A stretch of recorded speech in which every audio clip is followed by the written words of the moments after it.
The empire of Veltrax had not known fear in centuries. Their fleets had rolled over systems like waves on sand, their banners planted on 100 conquered worlds. Their language was etched into the tablets of dying civilizations. Resistance had become a word used only by dreamers and fools. When the Empire arrived at the edge of the Laren Belt, they expected the usual: orbital silence, minor planetary shields, and scattered fighters unfit for real battle. The system had only one inhabited world, gray, dry, and barely producing enough energy to light its own skies. The commander of the invasion fleet, Lord General Arvek, didn't even brief his officers. He simply gave the order: "Prepare landing. Forces. This will be over before sunset." But sunset never came. Not for the Empire, because something else was already there. The first warning came from the lead cruiser, Vortan's Claw. It slowed near the outermost moon, sensors picking up an object drifting in orbit. At first, the crew thought it was debris, a remnant of some forgotten station. But as the object rotated, a hull shimmered beneath the shadows. It was not broken. It was whole and wrong. No transponder, no known signature, no visible propulsion, unmoving. Lifeless, drifting like a ghost. "Send a probe," Arvek ordered. "Scan it, tow it, whatever you must. I want it gone." The probe launched. It never returned. Then the Vortan's Claw tried to scan it directly. Every system aboard the cruiser shut down in that moment. Lights blinked out. Engines stuttered. Internal gravity failed. For 3 full minutes, the pride of the Empire floated helpless, its crew gripping rails in silence and dread.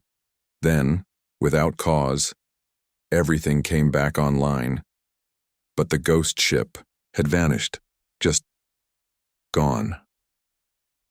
Arvek called off the landing. Back at high orbit, the rest of the fleet prepared for standard assault. Fighters were launched, planetary communication arrays jammed, and siege drones deployed. But before any weapon was fired, the ghost ship reappeared. This time it drifted directly above the Empire's flagship, Dominance. It made no move, no threat, just presence. Its hull was old, marked by time and scorch. No weapon arrays were visible. It looked like a relic, not a warship, but it stopped the entire fleet. "Where is it drawing power from?" the engineers whispered. "Why doesn't it register on threat matrices? What is that insignia?" They had no answers, only questions. And then came the sound, a low hum over open channels. Not a language, not even noise, just resonance. A pressure. Like a thought that didn't belong. And in every bridge, in every station, across every console, a single line appeared. "This vessel is classified. Do not approach." Nothing more, Arvek snarled. "Fire! Everything! Now!" The fleet opened up. Missiles, beams, kinetic slugs all streaked toward the ghost ship and passed right through, as if it wasn't there, as if it had never been. But then, the ships that had fired began to fail, one by one. Not explode, not burn, just shut down, silently, dead in space. The crew inside still lived, but lights dimmed, engines flickered, and weapons went cold. Some tried to evacuate. Escape pods launched, but they were pulled back by an invisible force, gently but firmly, back into their ships. "Enough," a voice finally said. It wasn't loud. It wasn't angry, but it spoke across every imperial frequency, human, male, and ancient. "You have reached the final limit of your cruelty. Leave." Arvek's command deck turned to chaos. "Where is this signal coming from? Track it. No origin point, no source," Arvek shouted into the comms. "Who are you?" The voice responded, "We were written out of your history, buried, forgotten, but we never left. You may call us ghosts, you may call us myths. It changes nothing. This is our space now. Return to your empire." And then a symbol appeared. On every screen, a circle split by 3 lines. Some of the officers stared at it in silence. One of them, an old strategist named Bren, trembled. "I know that mark," he said. "From where?" Arvek demanded. "It was in the Black Vaults, classified records. Forbidden ones, From before the fourth conquest. Speak clearly. Bren turned slowly. His voice was dry. It's human. From Earth. The Council of Veltrax was alerted at once. But the news came too late. By the time the full fleet was gathered, the ghost ship had already moved.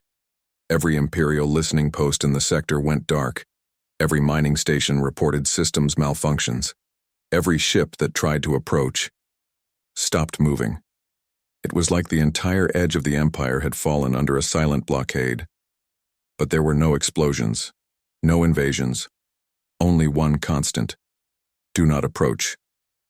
At first, the Council demanded retaliation, but none came, because every time they prepared a strike fleet, those fleets suffered unexplained failures before departure. Engines failed to ignite, calculations became corrupted, whole shipyards lost power for hours at a time. The ghost ship never fired a single shot. It didn't need to.